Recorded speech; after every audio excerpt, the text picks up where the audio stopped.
Hello dear students, आइए आज हम लोग क्लास 11th मैथमेटिक्स को आज हम लोग यहाँ पे पढ़ेंगे। तो पिछले वीडियो में हम लोग जो हमारा पहला चैप्टर है सेट समुच्चय, उस चैप्टर को हमने शुरू किया था। वहाँ पे हम लोग समुच्चय की परिभाषा, समुच्चय को कैसे रिप्रेजेंट करते हैं, कैसे व्यक्त करते हैं, समुच्चय के अवयव और समुच्चयों को लिखने की विधियाँ, यानी इतने बिंदुओं को हम लोगों ने, इतने टॉपिक्स को हम लोगों ने वहाँ पिछले वीडियो में पढ़ रखा है। जो लोग नहीं पढ़े उस पिछले वीडियो को पहले देखें। आज हम लोग को जो शुरू करना है वो हम लोग को समुच्चय के प्रकार, टाइप्स ऑफ सेट्स से हम लोग स्टार्ट करेंगे। तो आज का हमारा जो पहला टॉपिक है वो क्या हो जाएगा हमारा, समुच्चय के प्रकार। समुच्चय के प्रकार, टाइप्स ऑफ सेट्स। समुच्चय के प्रकार क्या होते हैं, कितने प्रकार के होते हैं समुच्चय, इसके बारे में आज हम लोग को पढ़ना है। ठीक है, तो आइए सबसे पहले हम लोग समुच्चय का जो पहला प्रकार है वो क्या है आपका, समुच्चय का जो पहला टाइप है, फर्स्ट टाइप का समुच्चय जो होता है इसको हम लोग नाम करेंगे रिक्त, या फिर इसका एक नाम और देते हैं शून्य समुच्चय। क्या होता है, इम्पटी और जीरो सेट्स। पहला टाइप जो हम लोग क्या है, इम्पटी और जीरो और नल सेट्स। ठीक है, तो लेकिन समुच्चय के प्रकार एक बार फिर हम आते हैं समुच्चय पे। समुच्चय की परिभाषा आप लोग को सुपरिभाषित वस्तुओं के संग्रह को ही हम लोग क्या कहते हैं, समुच्चय कहते हैं। सुपरिभाषित वस्तुओं के समुच्चय को, वस्तुओं के संग्रह को ही समुच्चय कहा जाता है। सुपरिभाषित वस्तुओं के संग्रह को समुच्चय कहते हैं। Collection of well defined object is known as sets. तो समुच्चय के प्रकार में जो आपका क्या होता है, एलिमेंट्स होते हैं, कुछ एलिमेंट्स, कुछ ऑब्जेक्ट्स क्या हो सकते हैं, आपके नंबर हो सकते हैं, लेटर हो सकते हैं, नेम हो सकते हैं। ठीक है, तो किसी की भी नेम हो सकते हैं, पर्सन, एनिमल, ठीक है, प्लेस। तो किसी जो हमारा जो समुच्चय बनता है, जो सेट बनता है वो क्या होता है, कुछ नंबरों को लेके बनाया जाता है, कुछ नेम को लेके बनाया जाता है, कुछ लेटर्स को लेके बनाया जाता है, या कुछ इस तरह से उनमें प्रॉपर्टी लेके बनाई जाती है। यानी सब मिला के क्या हुआ कि समुच्चय क्या है, ऑब्जेक्ट्स का कलेक्शन होता है, वस्तुओं का संग्रह होता है, और भी कैसे, वेल डिफाइंड मैनर में, सुपरिभाषित तरीके से, ताकि उसकी एक प्रॉपर्टी के बेस पे हम समुच्चय के पूरे बारे में हम जान सके कि हाँ ये किस टाइप का समुच्चय क्या है क्या नहीं है। तो इसमें आपका आता है रिक्त समुच्चय। तो रिक्त मीन्स क्या होता है, खाली, जिसमें कुछ ना हो। तो आज हम लोग को क्या पढ़ना है, पहला जो हमारा है एम्प्टी सेट, जीरो और नल सेट। तो नल सेट क्या होता है, a set in which no any elements. ऐसा समुच्चय जिसमें कोई अवयव ही ना हो, तो वो क्या कहलाता है, आपका रिक्त समुच्चय कहलाता है, एम्प्टी सेट कहलाता है। यानी इसकी परिभाषा में क्या आपका हो जाएगा, ऐसा समुच्चय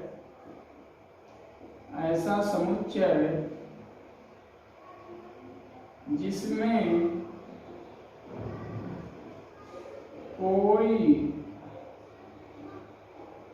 अवयव ना हो, रिक्त समुच्चय कहलाता है। रिक्त समुच्चय कहलाता है। A set in which no elements is known as empty set, zero set और नल सेट। ठीक, तीन नामों से इसको जानते हैं हम लोग, empty set, zero set and null set. तो ऐसा समुच्चय जिसमें कोई अवयव ना हो वो रिक्त समुच्चय कहलाएगा या शून्य समुच्चय कहलाएगा। इसको हम रिप्रेजेंट कैसे करते हैं, कैसे इसको व्यक्त करते हैं, तो इसे फाई एक आपका यहाँ जो है चिन्ह यूज करते हैं, जिसको हम लोग क्या बोलते हैं, फाई या कर्ली ब्रैकेट से व्यक्त करते हैं, फाई से व्यक्त करते हैं। ऐसा समुच्चय जिसमें कोई अवयव ना हो रिक्त समुच्चय कहलाता है। इसे फाई, ये चिन्ह का फाई ग्रीक भाषा का एक चिन्ह है जिसका हम लोग यूज करते हैं, फाई या फिर कर्ली ब्रैकेट मतलब कोष्ठक से व्यक्त करते हैं। ठीक है, तो ये आपका होता है रिक्त समुच्चय। अब आइए और आगे चलते हैं। अगला जो है हम लोग का क्या होगा, अगला दूसरा जो टॉपिक है, दूसरा टाइप जो है वो है एकल समुच्चय। क्या होता है, एकल समुच्चय। अब एकल समुच्चय यानी सिंगलटन सेट। क्या होता है, singleton set, GLE, singleton sets होता है। तो ये क्या होता है, तो देखिए अभी रिक्त में क्या था, कोई भी एलिमेंट ना हो, एक भी अवयव ना हो तो आपका रिक्त समुच्चय होता है।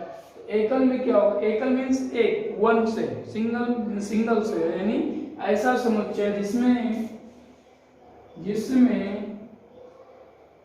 केवल एक अवयव हो। क्या कहलाता है, एकल समुच्चय कहलाता है। ठीक, ऐसा समुच्चय जिसमें केवल एक अवयव हो क्या कहलाता है, एकल समुच्चय। A set in which only one element contained is known as singleton set. A set which contains only one element is known as singleton set. ऐसा समुच्चय जिसमें केवल एक ही अवयव हो क्या कहलाएगा, एकल समुच्चय कहलाता है। उदाहरण देखते हैं, जैसे पहला ए, या ले लिया 1, या ले लीजिए 7, या ले लीजिए यक्स। तो इस तरीके से कोई भी समुच्चय हो जिसमें केवल क्या हो, लेटर हो या फिर नंबर हो या नेम हो या प्लेस हो, सब क्या हो, केवल एक ही एलिमेंट हो, एक ही अवयव हो, तो वह आपका क्या कहलाता है, सिंगलटन सेट कहलाता है।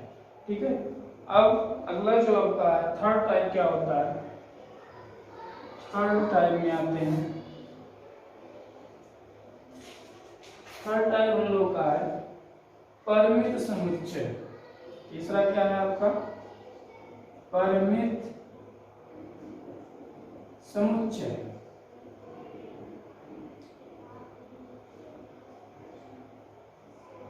क्या हो जाएगा, फाइनाइट सेट्स, परिमित समुच्चय फाइनाइट सेट। देखिए फाइनाइट शब्द से ये पता चल रहा है यहाँ कुछ निश्चित होने की बात की जा रही है, यानी कोई निश्चित होने की। तो क्या निश्चित हो सकता है, सेट तो निश्चित हो नहीं सकता। तो हमें क्या, फाइनाइट सेट परिमित समुच्चय, यानी जो समुच्चय हमारा है उसमें जो एलिमेंट्स हैं वो क्या हों, परिमित हों, फाइनाइट हों। परिमित में निश्चित हों, जिसको हम लोग काउंट कर सकें, वो क्या है, निश्चित है। यानी ऐसा समुच्चय जिसमें उपस्थित अवयवों की संख्या परिमित हो, निश्चित हो, वो आपका क्या कहलाता है, परिमित समुच्चय कहलाता है। A sets in which number of elements are finite is called finite sets. ऐसा समुच्चय जिसमें अवयवों की संख्या निश्चित हो तो वो आपका क्या कहलाता है, परिमित समुच्चय। ऐसा समुच्चय जिसमें अवयवों की संख्या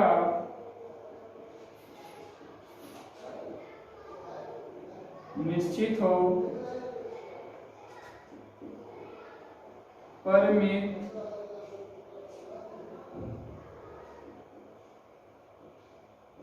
समुच्चय कहलाता है। ऐसा समुच्चय इसमें अवयवों की संख्या निश्चित हो, परिमित समुच्चय कहलाता है। A sets in which number of elements are finite is known as finite set। Example देखते हैं, उदाहरण देखते हैं।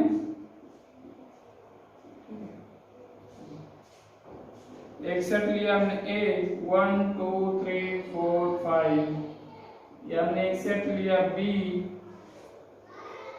A B C D E F dot dot dot, ऐसे कर दीजिए, इन्हें भी जोड़ देते हैं। या हमने एक सेट लिया आपका third 3 square to x such that x is a letter of English alphabet।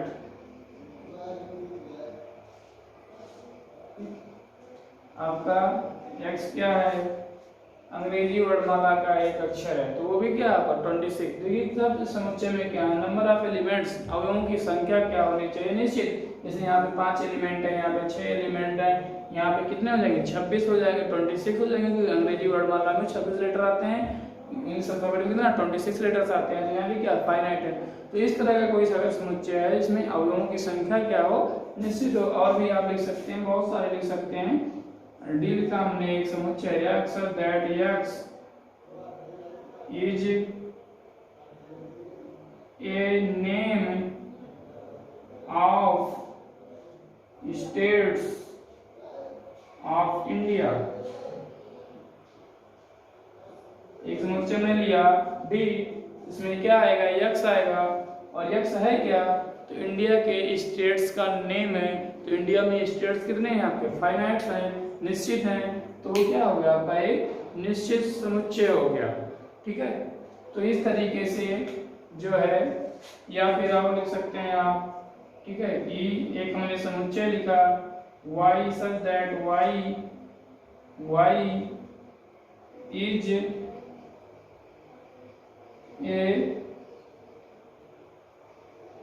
a student of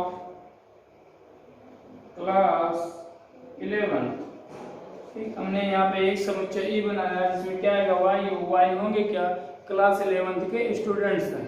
तो क्लास 11 में स्टूडेंट्स की संख्या कितनी होगी निश्चित होगी कि 50 हो सकते हैं, 100 हो सकते हैं, 60 हो सकते हैं, 150 200, इससे ज़्यादा नहीं हो सकते हैं, 500 हो सकते हैं। नहीं क्या है, वहाँ पे आप काउंट कर सकते हैं, वो क्या है निश्चित हैं।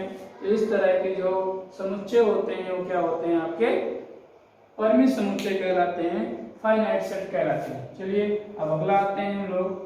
अगला हमारा जो होगा वो क्या है समुच्चय, अगला आपका है अपरिमित समुच्चय। क्या हो जाएगा, अपरिमित समुच्चय, ठीक, इनफाइनाइट सेट्स।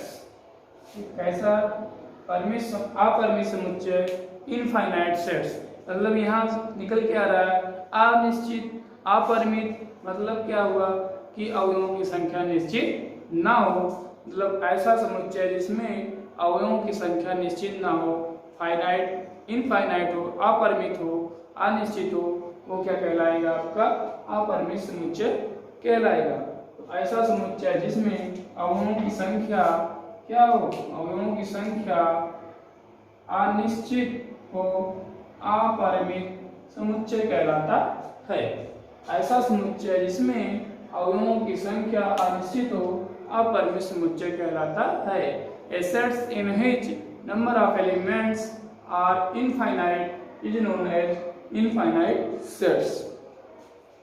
एग्जाम्पल उदाहरण देखते हैं। उदाहरण आपका जैसे हमने एक सेट लिया n equal to x that x is a natural numbers. हमने एक समुच्चय लिया n में क्या आएगा, यक्स आएगा, और यक्स है क्या, प्राकृतिक संख्या है। Is a natural number, x एक प्राकृतिक संख्या है। तो प्राकृतिक संख्या कितने होते हैं, प्राकृतिक संख्या अनंत होते हैं, एक से लेकर अनंत तक चलते हैं, अनिश्चित अपरिमित हैं, इसलिए कैसा समुच्चय हुआ, अपरिमित समुच्चय हुआ। इसी तरीके से आप चाहे नेचुरल नंबर ले लीजिए, पूर्ण नंबर, होल नंबर ले लीजिए, इंटीजर्स ले लीजिए, रियल नंबर्स ले लीजिए, इरेशनल नंबर, रेशनल नंबर, जितने भी नंबर सेट आप लोग क्लास 9th 10th तक पढ़े हैं, सारे नंबर सेट्स क्या होते हैं, इनफाइनाइट सेट्स होते हैं, अपरिमित समुच्चय होते हैं। ठीक, अपरिमित समुच्चय होते हैं। तो इस तरीके से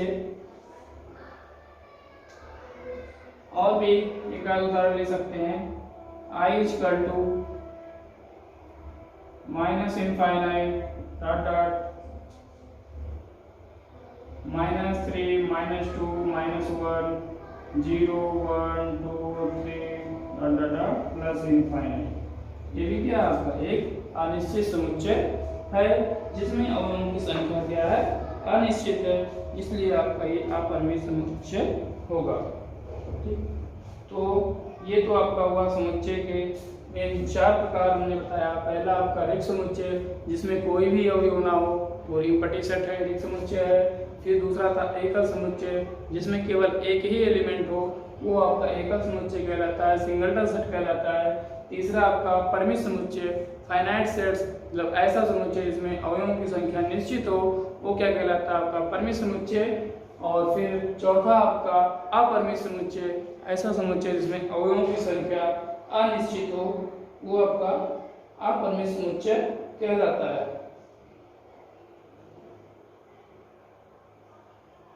अब देखिए एक चीज और यहाँ से जानते चलते हैं, क्योंकि हम लोगों ने समुच्चय निर्माण को लिखने की 2 विधियां पढ़ी, समुच्चय निर्माण विधि और रोस्टर विधि या फिर सूची विधि। ठीक है, उसी बोलते हैं। तो समुच्चय निर्माण विधि और रोस्टर विधि 2 विधियां आपको बताई गई थी। तो रोस्टर विधि में क्या होता है, ये समुच्चय के अवयव हैं, एलिमेंट्स हैं, उनको हम कॉमा लगा के एक दूसरे के बीच इसको हम कॉमा लगा के क्या होते हैं, कर्ली ब्रैकेट में लिख देते हैं। ये आपका रोस्टर मेथड है। और समुच्चय निर्माण विधि में उसके प्रॉपर्टी के बेस पे हम इस तरह से स्टेटमेंट में लिखते हैं। तो जो आपका अपरिमित समुच्चय है, जो इनफाइनाइट सेट्स है, सभी इनफाइनाइट सेट्स को रोस्टर फॉर्म में लिखना इम्पॉसिबल होता है। यानी सभी को रोस्टर, जितने भी आपके अपरिमित समुच्चय हैं, इनमें से सभी अपरिमित समुच्चयों को रोस्टर विधि से लिखा नहीं जा सकता है, यानी उसको हम समुच्चय निर्माण विधि से ही लिखा जाता है। जैसे अभी यहाँ पे लिखा गया n equal to x, that x is a natural number. तो अगर हम कहें कि इस समुच्चय के सभी अवयवों को रोस्टर विधि से लिखिए, तो रोस्टर विधि से कितने अवयव, अनंत अवयव हैं, तो अनंत अवयवों को हम जो है यहाँ पे लिख नहीं सकते, हमको करना पड़ेगा। जैसे इसको हमने लिखा डॉट डॉट करके, तो क्या होगा, उसको समुच्चय निर्माण विधि से ही लिखा जाता है। यानी अपरिमित समुच्चय जो होता है उसको समुच्चय निर्माण विधि से ही लिखना सबसे सही होता है। अब आते हैं number of elements of A sets. किसी भी समुच्चय में अवयवों की संख्या कितनी है, इसको कैसे हम लोग ज्ञात करते हैं, क्या होता है, cardinal number of A sets, समुच्चय की गणन संख्या। ठीक है, अगला टॉपिक जो आपका है समुच्चय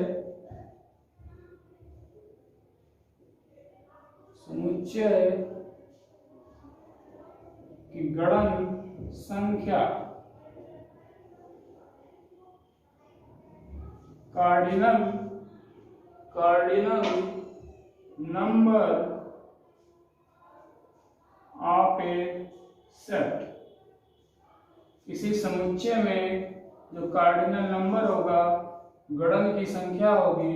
अब गणन क्या है, कार्डिनल क्या है, तो उसमें जो है कार्डिनल आपका जो होता है अवयवों की संख्या, कितने एलिमेंट्स को लेकर कोई समुच्चय बनाया गया है, 2 को लेकर बनाया गया तो कार्डिनल नंबर 2 होगा, यानी गणन संख्या 2 होगा। 4 को लेकर बनाया गया तो 4 होगा।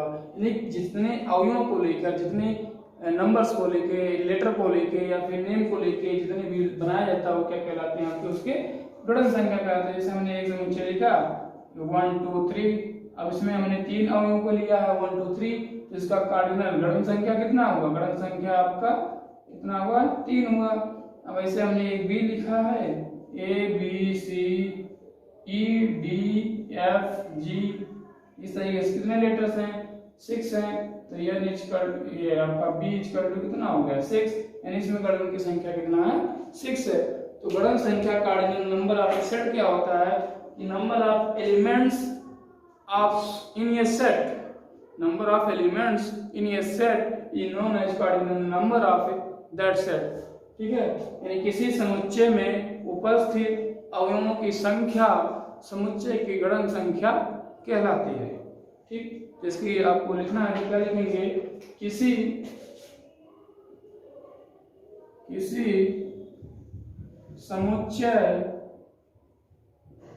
समुच्चय ए में उपस्थित अवयवों की संख्या गणन संख्या कहलाती है। इसे young number of elements in set ए। ठीक है, number of element in set ए, समुच्चय ए में अवयवों की संख्या से व्यक्त करते हैं। उदाहरण में आप इसको दिखा सकते हैं, इसको दिखा सकते हैं, इसको दिखा सकते हैं। ठीक है, तो किसी समुच्चय में उपस्थित अवयवों की संख्या क्या कहलाती है? समुच्चय की गणन संख्या कहलाती है। ठीक, चलिए और अगला टॉपिक करते हैं। अभी हम लोग पहले अपनी कॉन्सेप्ट, अपनी थ्योरी जो है डेफिनेशन, इन सबको क्लियर कर लेते हैं, फिर हम लोग क्वेश्चन करेंगे, न्यूमेरिकल देखेंगे कैसे इसको हम लोग जो है इम्प्लीसिट करते हैं, कैलकुलेट कैसे करते हैं, कैसे हम लोग फाइंड करते हैं। अगर इस चैप्टर में आपको डेफिनेशन हर टॉपिक का, हर जो जितने भी कॉन्सेप्ट्स हैं, डेफिनेशन कॉन्सेप्ट अगर आपका क्लियर है तो फिर क्वेश्चन लगाने में आपको टाइम नहीं लगेगा। बहुत क्वेश्चन आपके बहुत छोटे छोटे होते हैं। ठीक है, आपका अगला टॉपिक जो है हमारा समान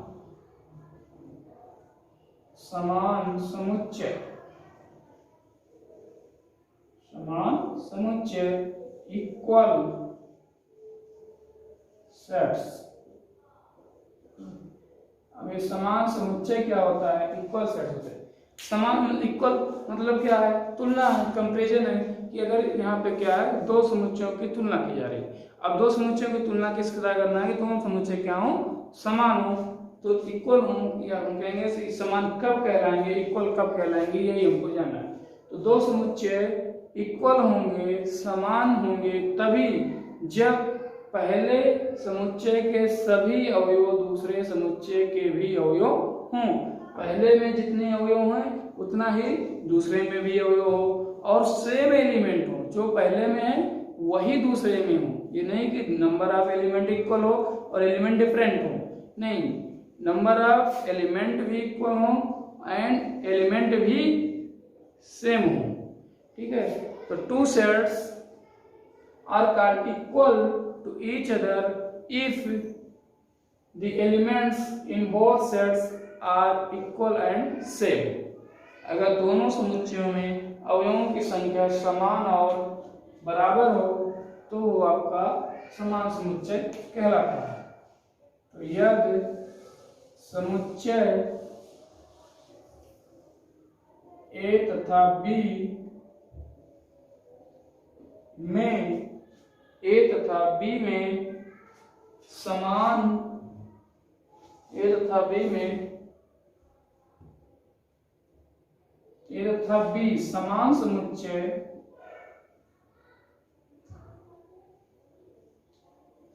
ए तथा बी समान समुच्चय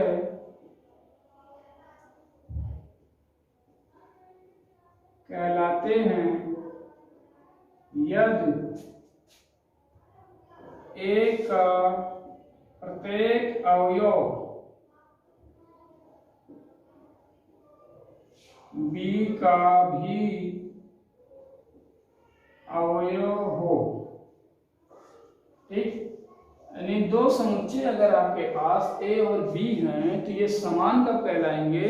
समान तभी कहलाएंगे जब ए का प्रत्येक अवयव बी का भी अवयव हो, या कहें बी का भी प्रत्येक अवयव ए का अवयव हो। अगर दोनों समुच्चयों में एक ही अवयव हो, यानी दोनों में बराबर भी हो और एक ही हो। जैसे एग्जाम्पल आप देखिए, यदि एग्जाम्पल देखते हैं हम, पहला a equal to A B C, b equal to A B C, then a equal to b। ठीक, मतलब क्या हुआ कि a में भी 3 एलिमेंट थे a b c, b में भी 3 एलिमेंट ही होने चाहिए और वही एलिमेंट होने चाहिए जो a में है, इसलिए यहाँ भी a b c तो यहाँ भी a b c, तभी दोनों को क्या कहेंगे कि दोनों समान हैं।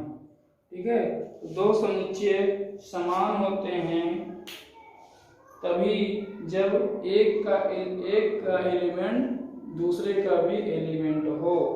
ठीक है, इसको अगर हम थोड़ा मैथमेटिकल भाषा में लिखें तो क्या हो जाएगा आपका?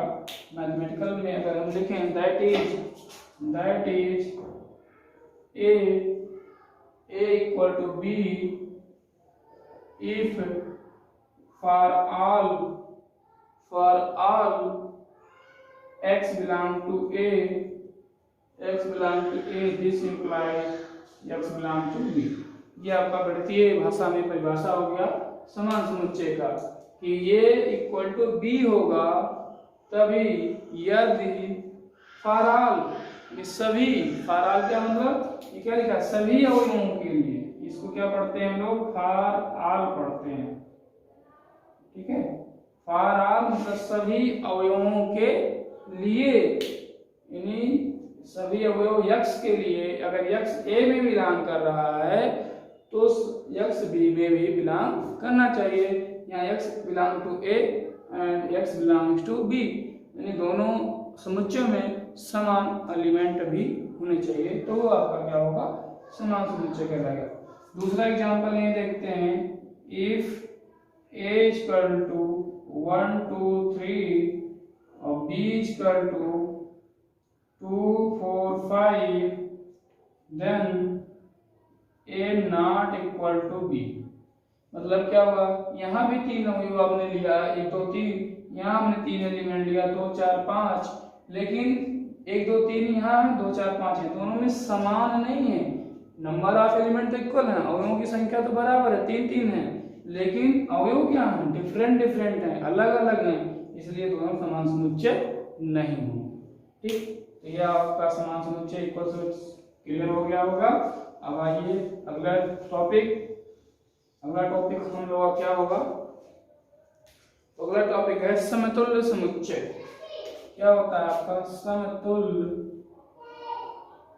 समतुल्य समुच्चय इक्विवेलेंट। क्या होगा? इक्विवेलेंट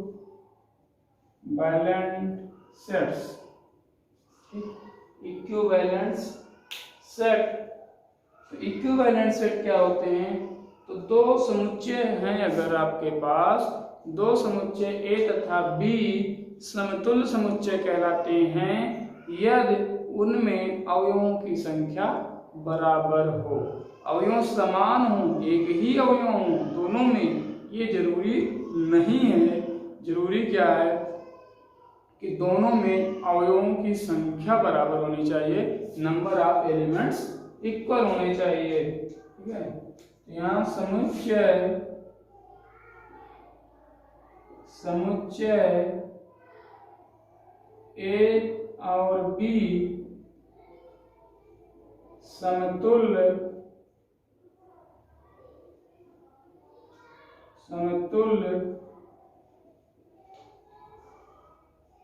समुच्चय कहलाते हैं यदि ए में अवयवों की संख्या बी के अवयवों की संख्या के बराबर हो। अगर दोनों में नंबर ऑफ एलिमेंट बराबर हो तो क्या कहलाएंगे आपके two sets A and B are called equivalent sets if the number of elements in both sets are equal. ठीक, तो देखिए समतुल्य और समान में डिफरेंस क्या है। अभी इससे पहले हम लोग समान पढ़े थे, इक्वल पढ़े थे। देखिए समान तब होगा जब नंबर ऑफ एलिमेंट और इक्वल हो और दोनों में एलिमेंट भी सेम, यानी एक ही एलिमेंट दोनों में हो, पहले भी समुच्चय में हो और दूसरे में भी समुच्चय में हो, तब वो अब क्या कहलाएगा, समान कहलाएगा। लेकिन समतुल्य में दोनों में एक ही एलिमेंट हो, जो पहले में है वही दूसरे में भी हो, ऐसा जरूरी नहीं है। यहाँ आपका कंपलसरी क्या है कि दोनों समुच्चयों में अवयवों की संख्या बराबर होना चाहिए, नंबर ऑफ एलिमेंट्स इक्वल होना चाहिए। ऐसे एग्जांपल्स देखते हैं।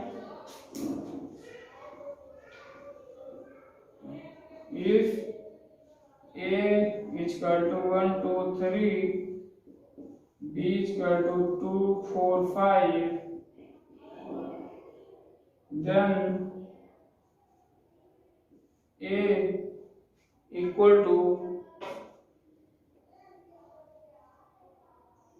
B, then A equal to B, या कह सकते number of A equal to number of B, क्योंकि ए में अवयवों की संख्या, बी में अवयवों की संख्या, दोनों में 3 3 है, यहाँ भी 3 है, यहाँ भी 3 है, इसलिए दोनों में नंबर ऑफ एलिमेंट क्या आपके इक्वल है, नंबर ऑफ कार्डिनल इक्वल है, इसलिए ए और बी क्या है, समतुल्य है। Hence A and B are equivalent sets.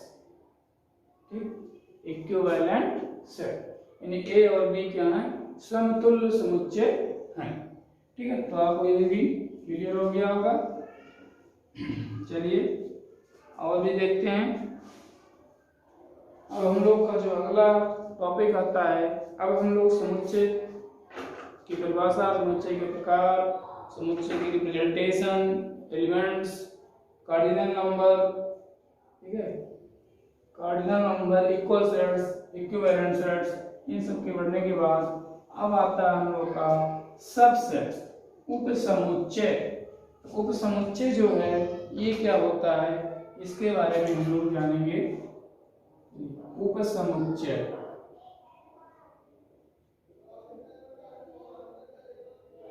उपसमुच्चय हमारा क्या होता है, सबसेट। सबसेट्स, देखिए सबसेट्स क्या है, क्योंकि सबसेट में सब मतलब क्या होता है, छोटा। उप मतलब क्या है, छोटा। किसी